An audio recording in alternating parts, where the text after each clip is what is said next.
Chapter 2 I will not let you suffer humiliation again. Jungyang was the name of Chu Muhang's husband. To be honest, he is just a talented student at school, without any remarkable achievements to his name. After all, he is still in his early 20s. What could he possibly achieve at that age? Jungyang's father, however, was remarkable and held high office within Yundro City. Previously, when the Chu Corporation ran into difficulties, it was his father who lent them a helping hand a number of times. Therefore, the entire Chu family was willing to toady up to Jungyang. Yifan, what are you blanking out for? Come help me move these things. Are you blind? Chu Muying turned around to scream at Yifan. She had utterly no respect for her brother-in-law. Yifan kept his peace and took on the role of mover in silence. Hanli and her husband looked on grimly. Yifan was also a son-in-law of the Chu family and Muying's elder. But now, he was being ordered around by his junior. It was a great loss of face for them. They mentally scolded him for being a useless piece of trash and an easy pushover. Chu Mucheng, on the other hand, was biting her lip in anger. She understood that Yifan was doing this to protect her last remaining shred of dignity. Now, he is the only one being shamed. But if he resisted, their whole family would be shamed. Be careful. Don't break it. That is a bottle of Matai. It costs more than 1,000. You can't afford to break it.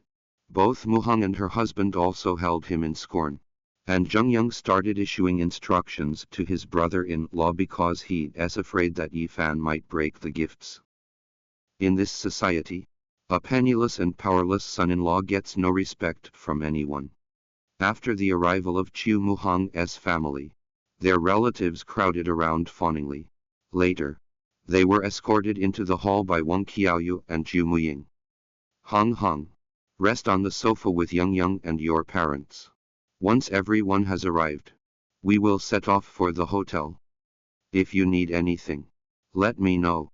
Don't stand on ceremony with your aunt. We are one family. Both Wang Qiaoyu and Zhu Muhang behaved warmly towards their guests. And Wang Qiaoyu kept holding Jungyang's hand, as if he is her son-in-law. There are no seats left. When they arrived at the hall, they found that there were no seats available. Auntie and Ying, there is no need to trouble yourselves. I will just stand around with Hong. We are leaving for the hotel soon anyway, Jungyang said politely. No way. You are an honored guest. How could we let you stand? Wang Qiaoyu rejected the proposal right away. After looking round the hall, her gaze landed on Chu Mucheng and her family. At this moment, Yifan had already finished moving the gifts and was about to take a seat himself. Hey you, Mucheng. Your family has already sat long enough. Why don't you give up your seats? Hong and Yang have just arrived and they need to rest. Wang Qiaoyu informed Mucheng promptly. And her daughter, Muying, simply pulled Yifan out of his seat without a word. Although they were unwilling, they couldn't do anything since the host had already made her intention clear. Chu Mucheng and her family could only give up their seats to Chu Muhang and her family. And so, in the large hall of the Chus family house, only Chu Mucheng and her family remained on their feet. Everyone else was seated and chatting among themselves. Since Hanli and company felt embarrassed, they decided to wait outside the hall instead. They are looking down on us. Everyone else had a seat. Why were we the only ones forced to give up our seats? They are out to embarrass us.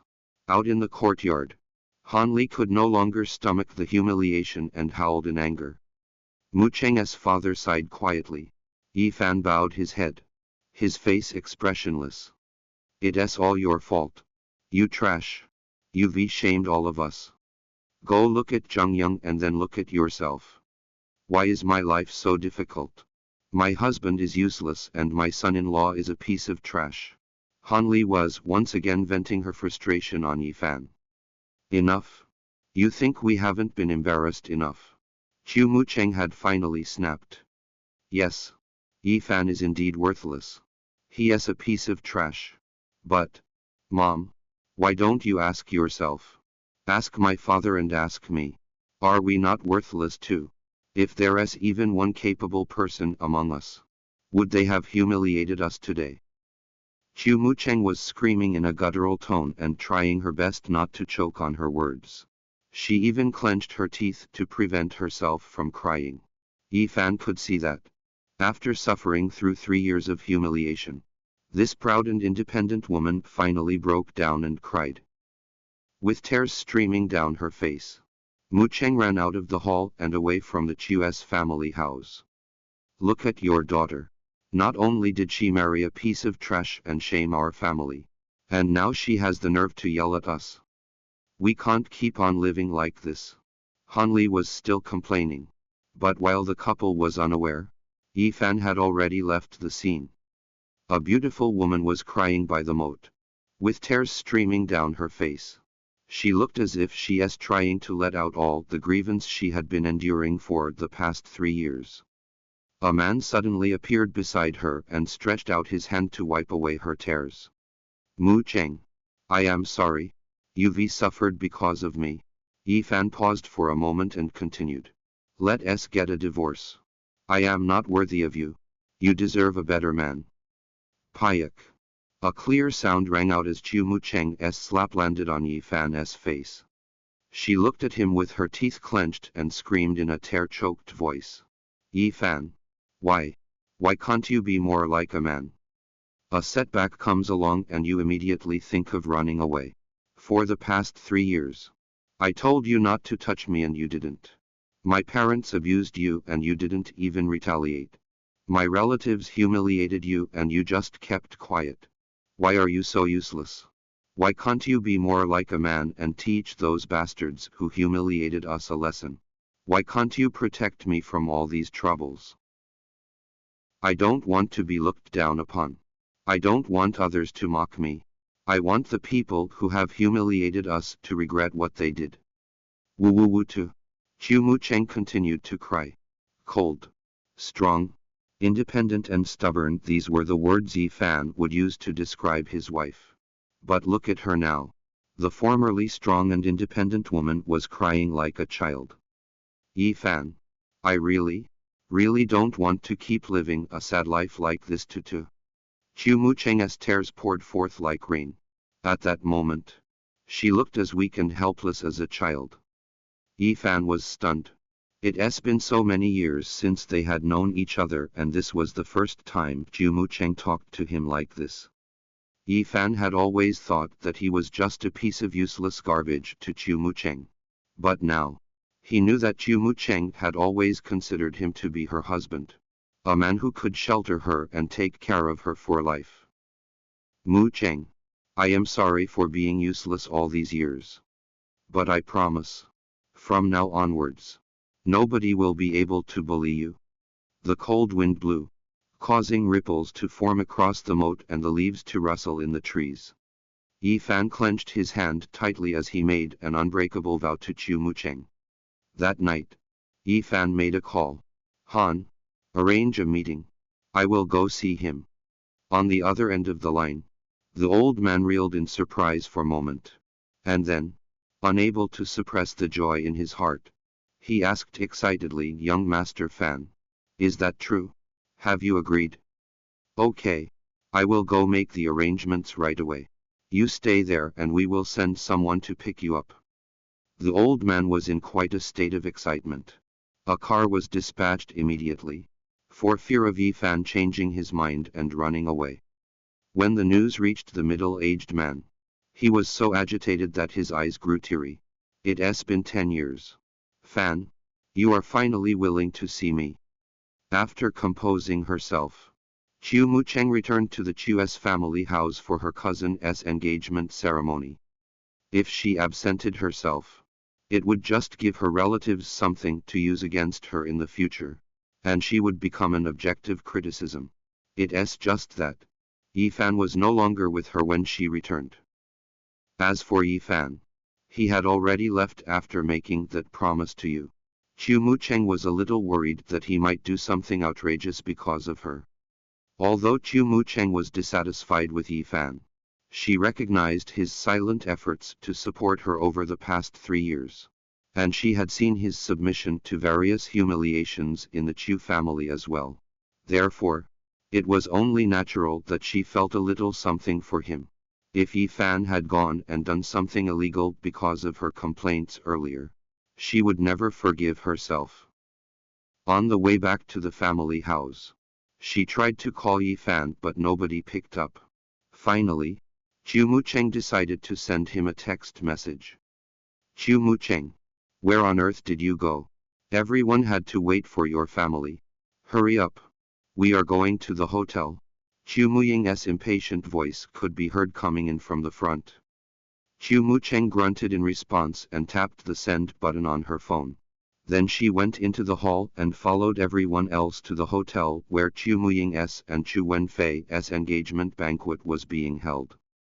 Outside the Chus family house, Chu Wenfei had already arranged for a fleet of Audi cars to stand by and ferry the guests to the hotel.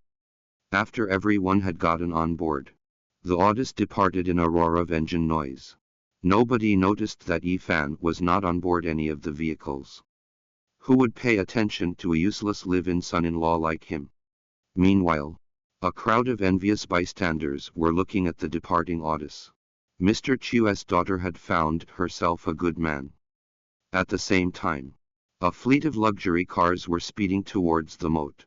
A dozen or so heavily built men were standing neatly in 2 rows to greet the young man standing in front of them. Young master, please board the car. Young master, please board the car. Their shouts resonated through the air and frightened away the birds in the vicinity. A few seconds later, boom to. The roars of engine noise and streams of orange-red lights from the cars tore through the horizon. And like a herd of primordial beasts, the vehicles sped into the distance. Whoa! Come look! Rolls-Royce! Damn! 6 of them! Look at the one in front! Isn't he that an explosion-proof car? That's fit for a head of state. It costs at least 10 million.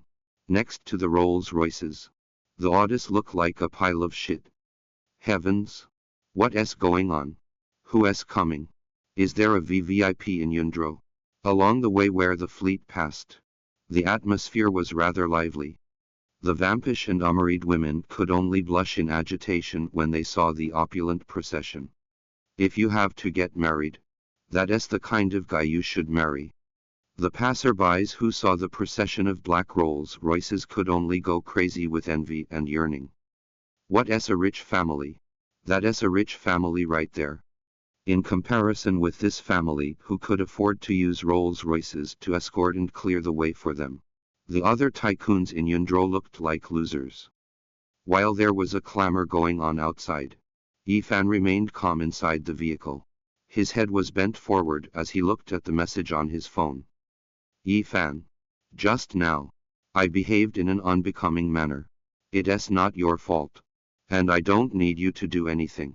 I will deal with my own family matters. When you see this message, please hurry home. Chu Mucheng. Yi Fan turned off the phone. His face was expressionless as he looked out of the window at the deep night sky. That deep gaze gave him the air of a glaring dragon and a tiger returning to its domain. Cheng, from today onwards, I will have the power to protect you for the rest of your life. Whoosh! The car continued speeding towards Hai Yuan Pavilion, the most luxurious restaurant in all of Yundro City.